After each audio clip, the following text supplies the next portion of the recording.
But I'm rambling here. Back to business. I'd like to focus now on the sketches that relate to this month's theme, Remembrance Day and thus World War I. I'll play them for you first, uninterrupted, and then afterwards I'll come back to you and we can go through it bit by bit. Of course, if the video is hit with a copyright strike, which is entirely possible, I'll ask you to go down into the description where I'll upload a link to the episode where the sketch appears and a guide on how to find it in the episode. Either way, though, I'd recommend watching the sketch first completely so you can get the full picture before we go over it again. Naturally, we should start at the very beginning. The series? No, of World War I. Here's the sketch for it.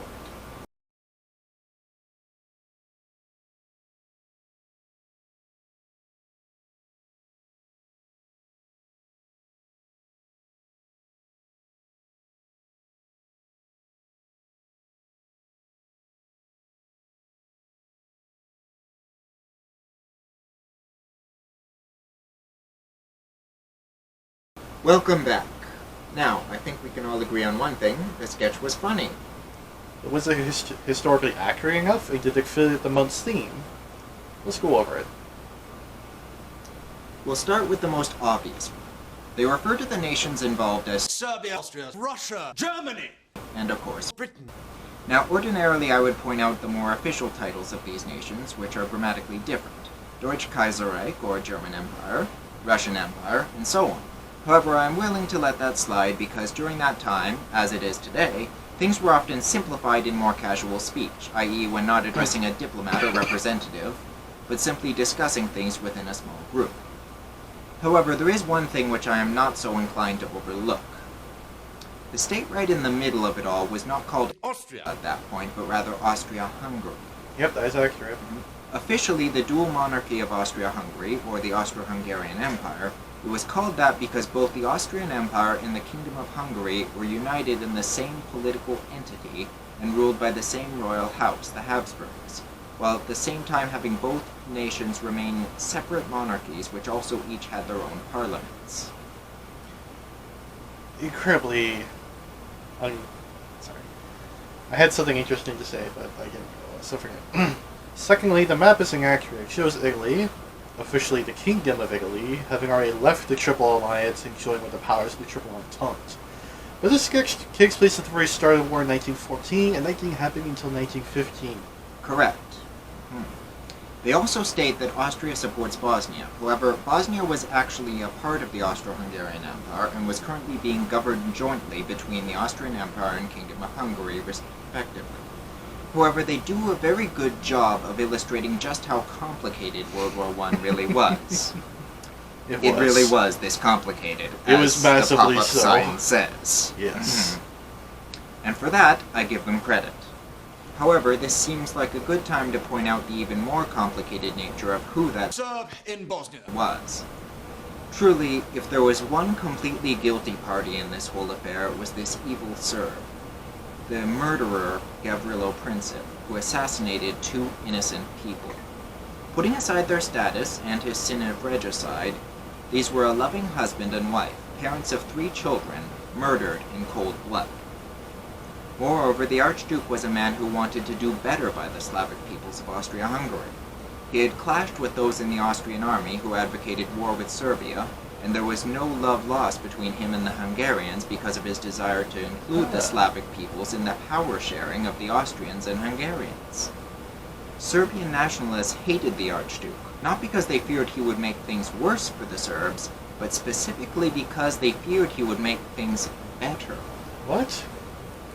Because if he makes things better, then the Serbs in the Austro-Hungarian Empire would be happy with the rule and wouldn't favor uniting with Serbia. And Serbia wants that territory for itself. Power politics. I told you it was complicated, didn't I? I knew it was complicated. I just Very. didn't realize it was that complicated in that way, in that area. It's very complicated in every way, in every area.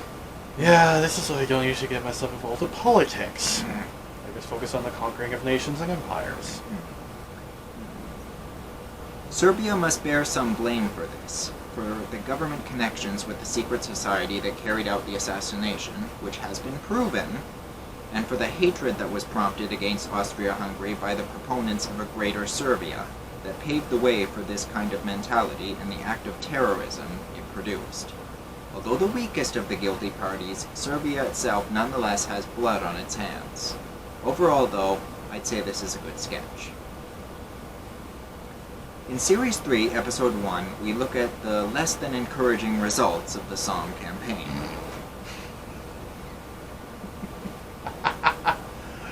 Yeah, it was bad.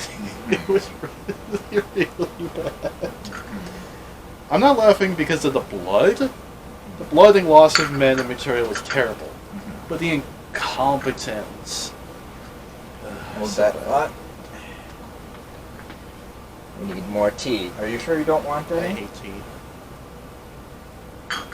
Your mother is English and yet you hate tea. It's just the way it is. I never wanted to like it, so I never liked it. Because you have to take it for a while before you like it. That's true. I didn't like it at first either. Yeah, I want to, so... But I wanted to like it.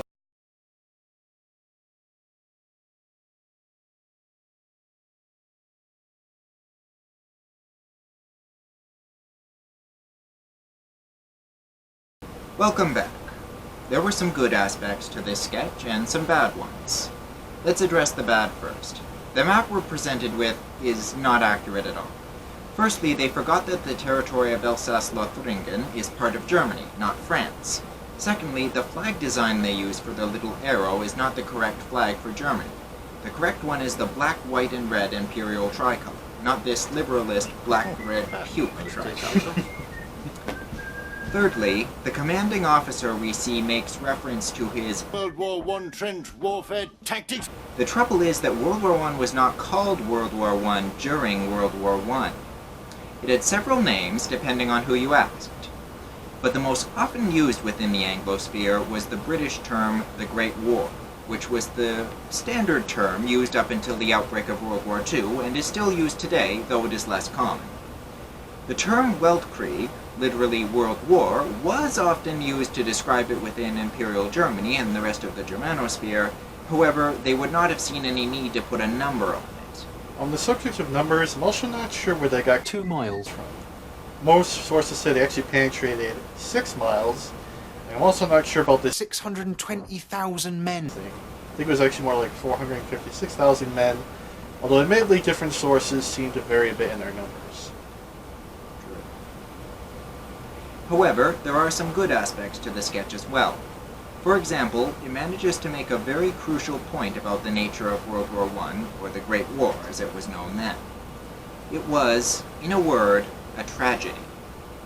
I already gave a good outline of why that is in my intro, so I will not repeat myself. I will add, however, World War I was not about freedom, and it certainly didn't achieve it.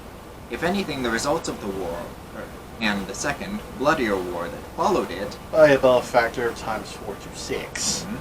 made the world far less free and peaceful than it had been before it. In the end, when it was all over, people, and not a few, looked at the millions of deaths, the fallen civilizations, the political and social chaos, and asked, was it all worth it? That remains something to struggle with even now, at least for those willing to give it sincere thought.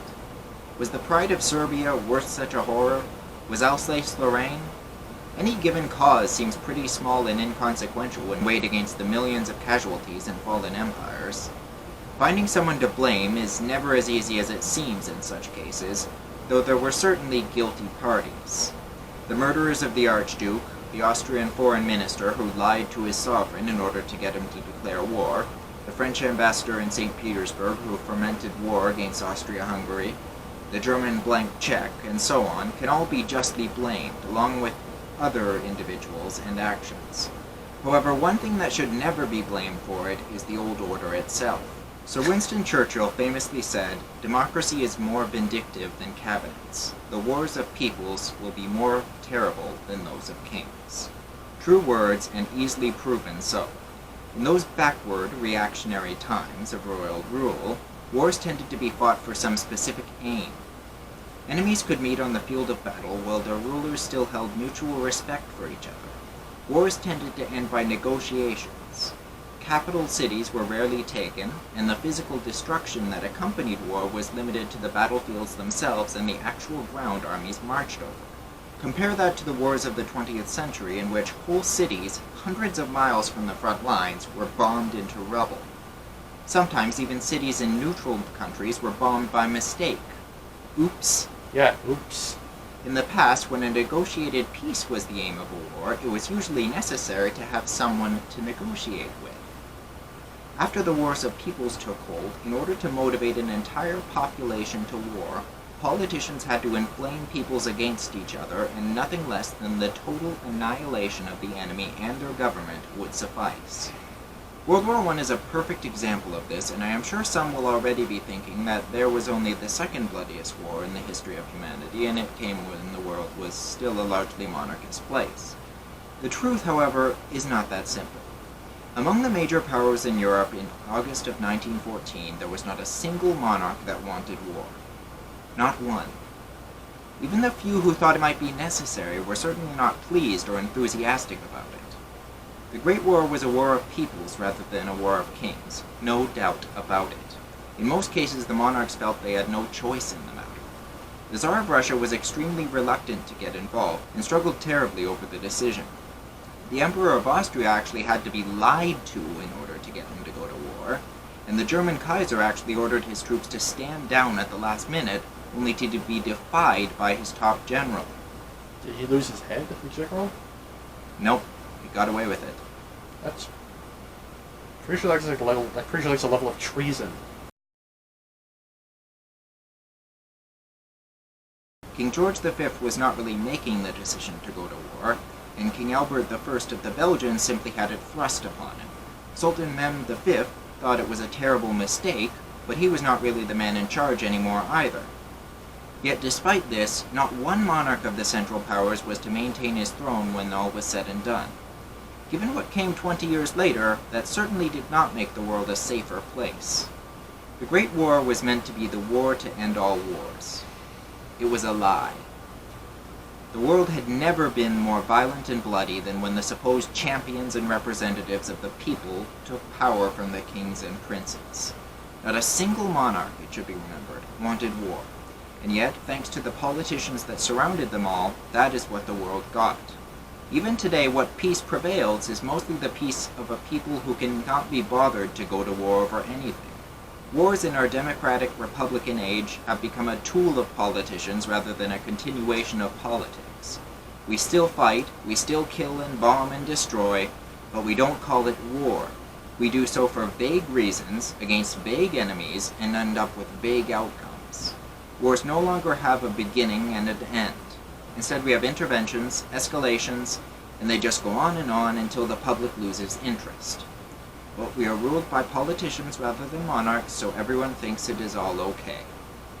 And that is the mentality that has produced the undeniable fact that no regimes in human history have been so oppressive and blood-soaked as those that have peoples or democratic in their names. Mankind would do well to consider that. As we're doing this, feel free to take some time to digest it as we're going through. Metaphorically, not digest it literally. It's not food. Food for the mind. Yes, food for the mind. Let's look at the next sketch, called Cousins, which, while omitting the not-so-closely related prominent monarchs of the First World War, like His Imperial and Royal Apostolic Majesty Franz Joseph, Emperor of Austria and Apostolic King of Hungary, and His Majesty Mehmed V, Sultan of the Ottoman Empire and Caliph of Islam, does feature prominently the three most closely related: His Imperial Majesty, Tsar Nicholas II of Russia, His Imperial and Royal Majesty Wilhelm II, German Emperor and King of Prussia, and His Majesty King George V of Great Britain and Ireland, Emperor of India and King of Canada, Australia, New Zealand, South Africa, Jamaica, and so on. A lot of titles.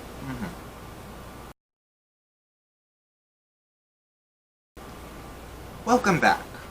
Now, let's review. The line We're the cousins who ruled over dozens. sounds a bit off, considering the population of those countries numbered in the millions. That being said, there are very few words that rhyme with cousin. I suppose millions can be made up of many dozens, so we'll have to let that slide. However, their beards in this sketch are not very accurate lengthwise, and believe me, I know beards. Obviously not well enough, or you'd keep yours trimmed better. It's pretty well trimmed considering. It was trimmed like 2 weeks ago. Considering it was a lot poofier, this is good for me. You ruined my joke. I was counting on you not trimming it, and now you did. I planned this a month ago, and I figured you would still have not trimmed it yet. It's just my parents kept bugging me about, so I'm like, okay, I'll trim at your place. Mm-hmm. Shall we continue? Yes. Also, the maps, while better than some others, are still not accurate. They show a map of the world power that Queen Victoria created, the British Empire. But the map they show is of the British Empire post-World War I, superimposed on a confusing mishmash of modern-day borders and inaccurate 1914 borders, that also for some reason shows Yemen having evidently sunk into the Arabian Gulf. Could they really not do any better than that? As a well-known Brit would say, You know, I've come to expect a lot more from you. This is quite disappointing. Oddly enough, even his... I know I'm gonna have to speak to Bob about this. Is applicable here. Someone named Bob runs HHTV News.